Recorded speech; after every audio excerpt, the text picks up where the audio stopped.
to using the gifts, you don't have to have all your life all together. And this is a reward, as it were, for being spiritually mature. These are charismatic gifts, grace-given gifts. They're not rewards. So when Grant sometimes gets up here, for example, and say someone here's got a pain in your left knee or something like that, whatever he says, how does he know that? Well, that's a grace-given gift called the word of knowledge. And he's had some funny things happen when he's said this, and people come up and he prays for them. But it's like God gives him this little word that pops into his brain, and he shares it and someone responds to it. It's for somebody in the congregation. It's a God-given moment in which the Holy Spirit has shown him something. And so the gifts in 1 Corinthians 12, 8 to 10, can only operate when the Holy Spirit is at work to show us these things, or to use us through what he's showing. The second list of gifts is in Ephesians chapter 4. Let me read it to you. Chapter 4, verse 11.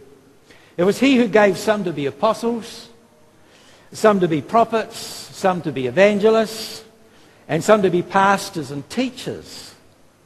Now, these gifts have been called the ministry gifts because over time people have, through their own abilities and their giftings and through their integrity of character and that, have developed through God's given ability to them a giftedness and a ministry to people in the congregation.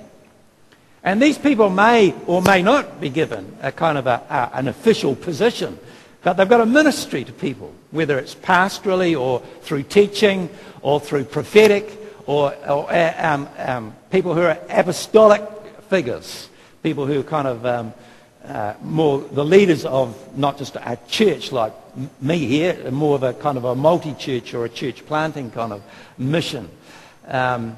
But, someone like Shelley, for example, whom we call the team leader for small groups and pastoral care. Equally we could have called her Pastor Shelley, because of her outstanding pastoral gifts. Those of you who are pastoral care team leaders, there's a recognition that you've got pastoral ability. And some of you as small group leaders will have teaching ability. So these are kind of the ministry gifts, where people operate in ministry to other people. Third list of gifts is in Romans chapter 12, verse 6 to 8. And these gifts have been called the motivational gifts. Let me read it to you. It says, we have different gifts according to the grace given us. If your gift is prophesying, then use it in proportion to your faith.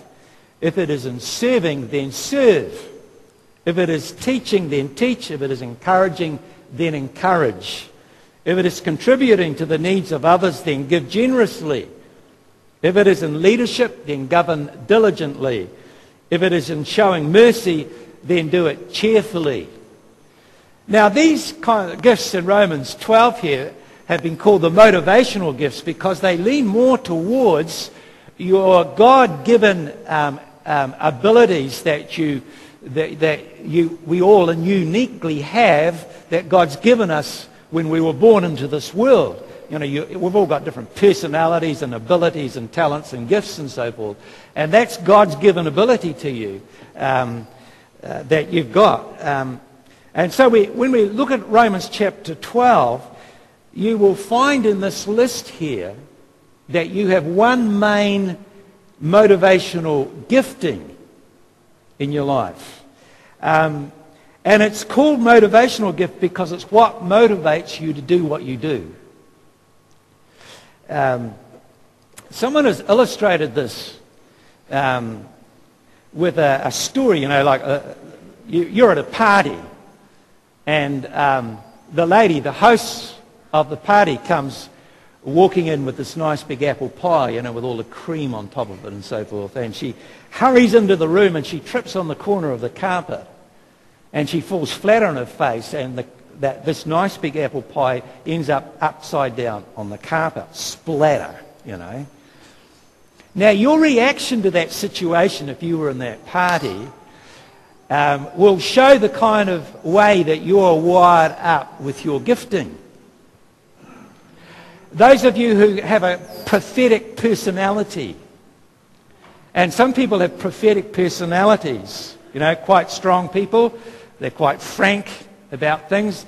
They're people who are very much into rights and wrongs. Some of you are like that, very much into rights and wrongs. Now, if you were in that situation, you'd probably say something like this: that's what happens when you're not careful. That's the prophetic kind of person. People who are gifted as servants, and there are a lot of you who are servant people. You wouldn't say anything necessary. You just get up out of your chair and quietly go and clean up the mess. That's the servant person. I'm always intrigued at church luncheons or pumpkin party cleanups, at the people who pick up the vacuum cleaners or put away the chairs. It immediately speaks about servants. Servant-hearted people. And sometimes, I get really annoyed with people who stand around, talk, and all this work's to be done, and they never see it.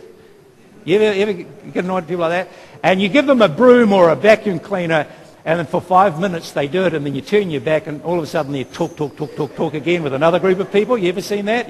And all the servant people just get in and do it, right? So servant people. And then there are those who are the teachers.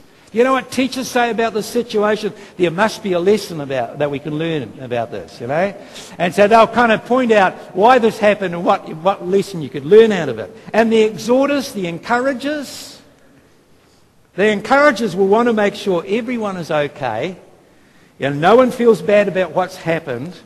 And then they'll give some kind of advice about how they could do it better next time.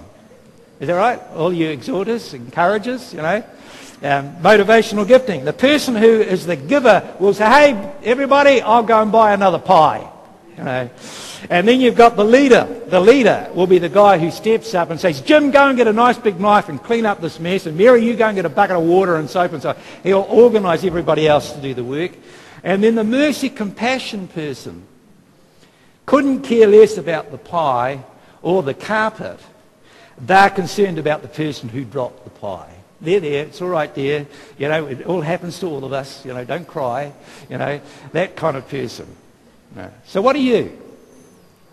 What's your motivational gift?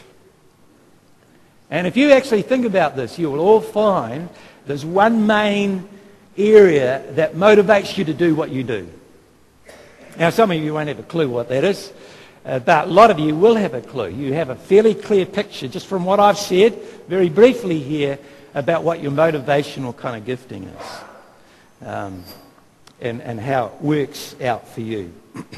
So these gifts that we see, the gifts in 1 Corinthians 12, the gifts in Ephesians, the ministry gifts, and these gifts, the motivational gifts, are all quite different. The ones in Romans 12 are more your natural God-given abilities and how you're wired up in your personality and who you are.